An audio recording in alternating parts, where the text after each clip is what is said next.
아니라 거의 뭐 같은 얘기다. 같은 말을 표기를 달리 표현했다. 이렇게 볼 수가 있습니다. 향찰 표기법에 따르면 익과 부는 넉넉하다는 뜻을 가진 한자로 같이 쓰인다. 따라서 넉넉하다는 뜻의 일도 부와 같이 쓰일 수 있는 것이다. 김부는 바로 기밀인 것이다. 삼국사기엔 이런 예들이 여러 차례 보이는데 그중 지명으로는 머리란 뜻의 수와 두가 함께 쓰여 우수주를 우두주라고도 하고 고을 또는 마을이란 뜻의 리와 항이 함께 쓰여 월명리를 월명항이라고도 한다. 사람 이름에도 같은 예가 있다. 부와 종, 이 두 글자는 음은 틀리지만 그 뜻은 똑같이 마루다. 따라서 이사부와 태종, 거칠부와 황종은 동일인이 되는 것이다. 그런가 하면 자신의 이름을 숨기고자 할 때도 같은 뜻의 한자를 이용한다. 삼국유사에 나오는 거등영공이란 사람은 자신의 이름을 숨기기 위해 단호라고 얘기했다는 기록이 있다. 은닉시키고자 하는 이런 성격이 있는데 이런 은닉성은 신라의 다른 문헌에서도 또 찾아볼 수가 있습니다. 삼국유사에 나오는 한 얘기입니다만은 이 거등영공이라는 사람이 있었는데 서울 오게 되면은 나를 찾아오라고 그래라. 그러고 내 이름은 바로 뭐냐면 단호다. 이렇게 얘기를 하고 떠나버립니다.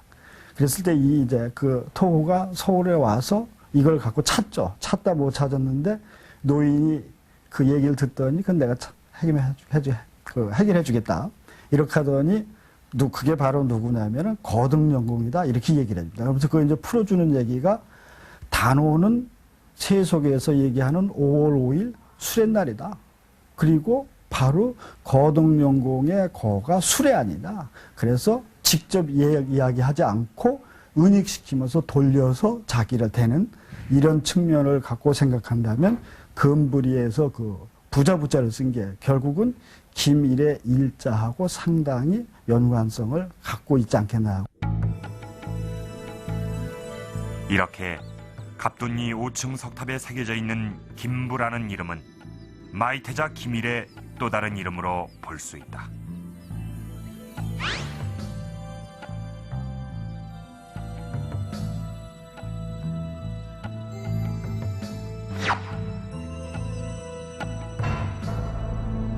이렇게 당시 표기법이었던 향찰이라든가 또 자신의 이름을 숨기고 싶을 때 같은 뜻의 그 한자를 혼용해서 썼던 그 예를 볼 때 김부는 기밀, 즉 마이태자일 가능성이 높습니다.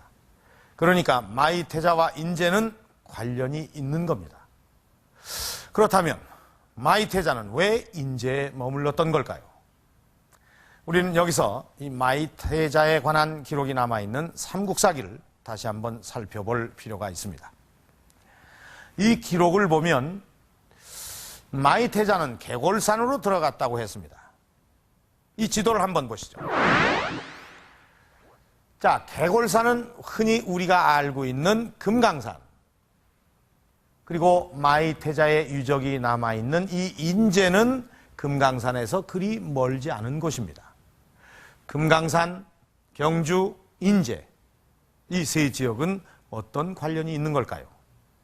이 해답을 얻기 위해서는 이 마이태자가 신라 경주에서 금강산을 갈 때 선택했던 길을 살펴봐야 할 것 같습니다. 그 당시에 신라 경주에서 금강산을 올라가는 가장 손쉽고 빠른 길은 이 동해안을 따라서 쭉 올라가는 길입니다. 그런데 마이태자는 이 길을 선택하지 않았습니다. 마이태자의 마지막 행적에 대한 기록은 전혀 없다. 그러나 다행스럽게도 경주에서 금강산까지 가는 길목 곳곳엔 마이태자의 유적과 전설이 남아있어 그 행적을 추정해 볼 수 있다. 그중 가장 많은 전설이 남아있는 곳이 충주다. 월악산 자락에 자리한 미륵사 대원사진은 마이태자에 의해 세워졌다고 한다. 전설상에는 이 마이태자가 그 북쪽으로 가던 도중에요. 바로 이곳에 머무르면서 여기다가 이 사찰을 직접 지었다라고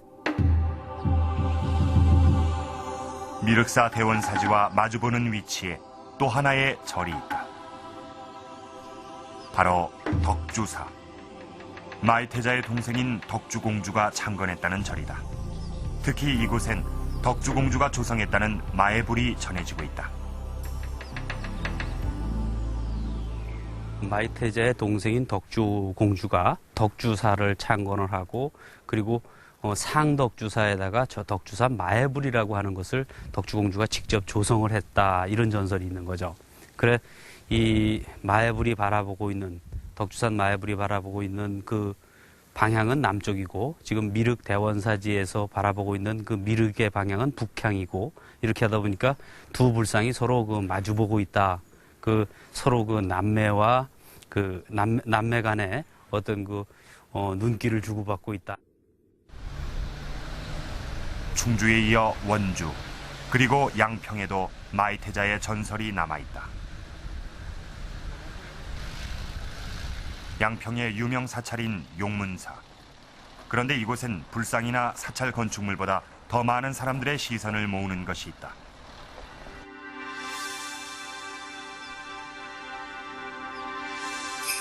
유명세를 치르고 있는 건 다름 아닌 사찰 안에 우뚝 서 있는 은행나무다.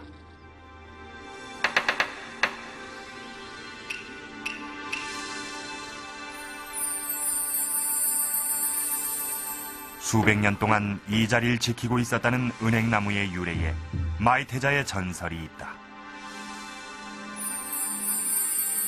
이게 이제 심어지게 된 동기가 있어요. 그래서 이제 신라 시대 그 마의태자께서 금강산 유람을 위해서 이제 가시던 도중에 이 용문산을 들려서 짚고 다니던 지팡이를 꽂은 것이 이제 뿌리를 내려서 여태까지 이렇게 번성하고 있다는.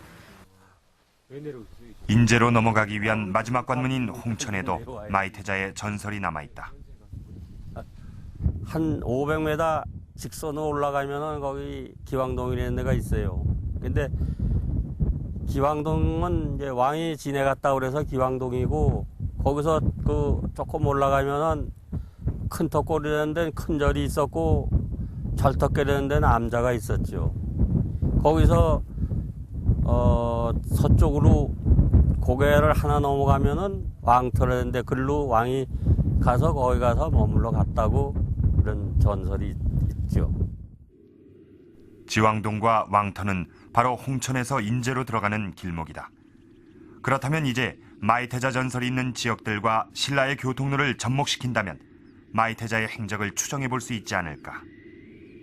마이태자와 관련 있는 전설이 남아있는 지역은 가장 중요한 것이 계림령과 그 다음에 양평, 그 다음에 한계사지 쪽을 듣습니다. 한계령에.